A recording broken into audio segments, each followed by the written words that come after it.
8 மாதங்களுக்கும் 4 வருடங்களுக்கும் என்பதின் விகித வடிவம் என்ன? ஓகேவா, அதாவது என்ன கொடுத்துருக்காங்கன்னா 8 மந்த்துக்கும் 4 இயர்ஸ் இருக்குது தெரியுமா, அதோட விகிதம் கேட்டிருக்காங்க. ஓகே, விகிதம்னா ரேஷியோ கேட்டிருக்காங்க.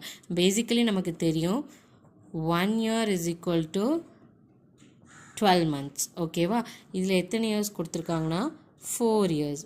அப்போ என்ன பண்ணணும்னா 4 வந்து 12ஆல் மல்டிப்ளை பண்ணணும், which is equal to 4 12ஆல் மல்டிப்ளை பண்ணும்போது நமக்கு என்ன கிடைக்குன்னா 48 கிடைக்கும். அப்போ 48 months.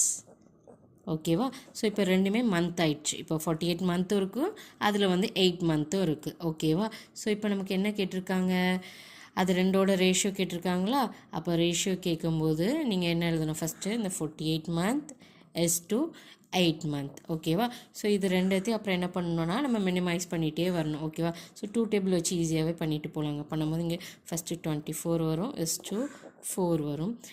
அண்ட் நெக்ஸ்ட்டு மறுபடியும் 2 டேபிள் வச்சு போகும்போது இங்கே வந்து என்னது 12 எஸ் டு 2 வரும். அண்ட் நெக்ஸ்ட்டு 2 டேபிள் வச்சு பார்க்கும்போது இங்கே 6 2 12, இங்கே வந்து 1 வரும். அப்போ என்னது 6 is to 1. ஓகே, நம்மளோட ஆன்சர் வந்து 6 is to 1. Answer option D.